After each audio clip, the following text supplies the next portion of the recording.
What's crack-a-lacking, you guys? It's your girl Cheryl Milchi, and here we are with Dara.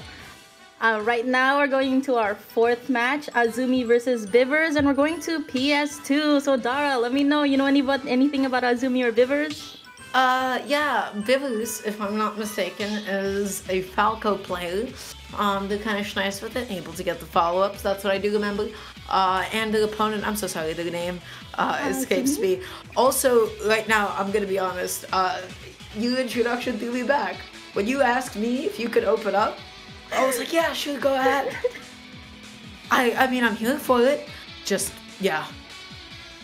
A little bit unexpected. Azumi from St. Peter's. Might be the Fox, actually, if I'm not mistaken. Maybe somebody in chat could enlighten me if that's not necessarily the case. So we're gonna be yes. Ooh, so wearing Spaceys. So Azumi is actually a player I really love watching. They're one of the most patient Foxes I've seen in a while. And actually Bivers with the Mii Sword Fighter instead. This is a really difficult matchup for the Mii Sword Fighter. The game plan really for them is like, okay, how can I get Fox off stage as quickly as possible, and how do I get those edge guards in? So Bivers starting off with the first hits into the match. I know Sword Fighter has a lot of traps, especially with the whirlwind, and then so if Azumi's not too familiar with those matches or with those setups, it's gonna be a little difficult for them. Yeah, for sure. You know, like Fox just having access to Reflect is gonna be able to invalidate a lot of what Mii Sword Fighter is looking for. And more than anything, you know, just like the fact that Fox has so much mobility to be able to get around there, to be able to smother Mii Sword Fighter, because those traps mean nothing if you know, Fox gets there in time. And Azumi really taking advantage of the reflector, or well, they're aware of them using the reflector, but not actually really using it to reflect things, so except for that one time.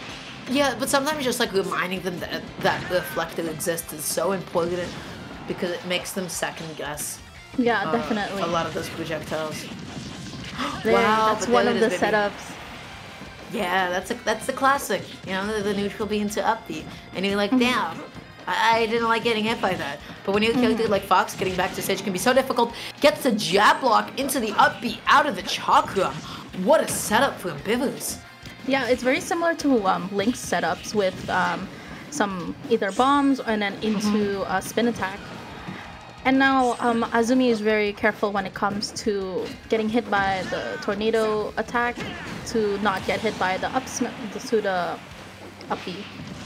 That's going to be the neutral B into the up B once again, taking that stock out in the same exact way. Azumi has to be more cognizant of tornado when he's cornered like that. You know, oh my gosh. That you know, low velocity chakram is so dangerous. You can get so many follow-ups off of it, and the returning hitbox is just as menacing. And definitely, since Mii Sword Fighter isn't exactly the most popular or used character, something like that may Azumi may not be too familiar with it. But now that they know it getting killed by it twice, they're jumping over it, air dodging away from it. So it's definitely Azumi adapting to this. And it's like one of those other like vibe check moves. It's like, hey, do you know this matchup? Do you know how to deal with this? And Mii Sword Fighter, man, let me tell you, he has a lot of those. He has a lot of just like quick little checks as to like, how do you know how to play this? I'm curious what Bivers' down B is, because a lot of counter reflects might be really big kill. Gets a chakram into the F smash, not gonna be able to take it quite yet. Tries to go for it again, and what an angle on that up B. Goodness. But so far, I feel like, oh yeah, there we go. Wow. The amount of times that Azumi was getting hit by that is just insane. You know, I can just imagine how frustrating that might be. Because when I first saw it, I didn't think that would kill or combo to certain attacks in the tornado one as well. Yeah, that move is interesting. It just like pokes. You're able to get so many follow-ups off of it. And really, it is one of the best things that Mii Sword Fighter does have available to him. The best thing that you can try to do, I believe you might be able to SDI out of it a little bit. And then also, of course, it's really important just to not make sure you're not in that situation to begin with. You could probably dash attack through it. You could try to jump in on me, Solid Fighter, a little bit more, especially with full hops. And Azumi just like went through a lot of grounded approaches and ended up trading more often than he would have liked to. And let's see what they're gonna choose. Well, definitely Azumi going into game 2 will have the more knowledge regarding Mii Swordsman. And they're gonna ban FD Yoshis and Kalos. And let's see. Yeah, sometimes, especially with unconventional matchups like these, all you need is like a little bit of time to be able to be acquainted yourself, to be like, oh yeah, wait a second, I remember I need to be looking out for this, I need to be looking out for that, this is what, they're always looking for at that position, and then to be able to mix it up from there. So hopefully Azumi will be able to make the right adjustments going into this next game. So they're running it back to PS2. Will we see the Fox and the Mii Sword Fighter again? Yeah, probably. We've only really seen that Fox from Azumi before. I'd love to see how Azumi would take the knowledge he learned from game 1 and apply it to game 2. Definitely. Especially coming back onto the stage, understanding where to reflect, where to stall, where to wait for the tornado. Wow, that tornado, man, it's a menace. That is scary. Mii Swordsman is definitely a menace. Something you'd, if you're not familiar with, very intimidating to go against.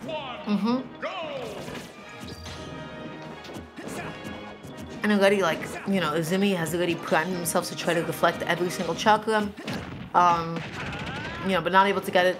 Ooh, able to get the multi-jump, sets up the tech chase, able to get a grab and perpetuate it. That F-throw will not have enough knockback to be able to set up a tech chase.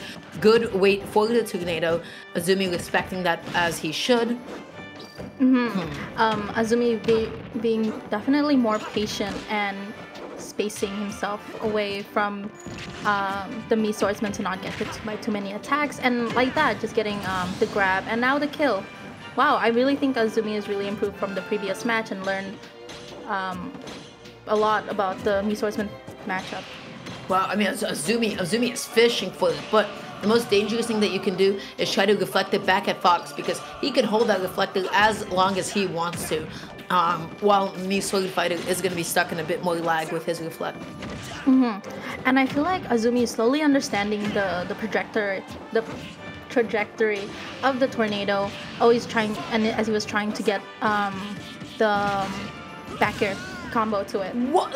55? He died at 55 to F smash. I missed that. Man, I don't know. Honestly, I don't even know how to feel about that. That just did not look like it felt fun to get hit by. Sets up the tech chase onto the platform. Not really sure what Bivers was looking for with that chakra up there. But that up smash out of shield is going to be able to do it. Azumi cleaning it back all the way up. But man, let me tell you, that early F smash did not feel good. Yeah. Wow. Both of them just keeping their distances, trying to get away. Azumi scaring, or like almost like threatening Bivers into doing projectiles by flaunting the reflector. Yeah, for sure. Just like always, like reminding your opponent of that's an option, makes him a little bit more reluctant to go for it as much. I love the high recovery mix-up, baited Bivers into thinking that he was going to be going above the stage, but just like that, Bivers, once again, cleaning it up, making this game almost completely even again, tries to get the chase with the chakra, but doesn't get the full velocity one, only goes for the slower one, and wasn't able to find it. I know I've been complimenting Azumi a lot, but I have to compliment Bivers a lot too, because he really switched up his strategy from relying on projectiles to edge guarding, as we see in the previous stock where Bivers just straight up got the kill on Azumi solely by edge guarding. Yeah, for sure. There's really definitely something to be said about that. You see Bivers not even taking that bait anymore, being really reluctant about throwing that chakram in all the right spots. That time connecting a neutral, catching the air dodge in, getting the final hit of up B, not going to be able to take the stock quite yet. Azumi so ready for that chakram once again to be able to reflect it, not able to actually catch a neutral get up, tries to go for the chakram into the F smash, but that time Azumi was able to get out nice and early and still be able to shield. That setup doesn't... Ooh, ugh. No, I don't like the way that reflected. That looked disgusting. Oh, that was really a good fight that Azumi had against Bivers. He was definitely more comfortable with this matchup, definitely learning some more things that he didn't know prior to Mii Swordsman, but it still wasn't enough. It was a good Yeah, match. for sure. At the end of that, you know, Bivus was just still able to get a lot off of slow Chakram. They really switched up their game plan a lot. They were able to really become ambiguous with the situations that they would use Chakram in. And then more often than not, Azumi, that down B, you know, he just started wasting a lot of time going for it. He let Bivus get back onto stage, reasserted center stage. So really good stuff to Bivus to be able to clean that one up. Despite the fact that the game didn't look like it was going to open off so hot. And with that being said, guys, we're going to be jumping into the final match between these two schools, between St. Peter's and Siena. We're going to be seeing 5 points going up against Knight in just a minute. We'll be back with you guys in a little bit, so stay tuned.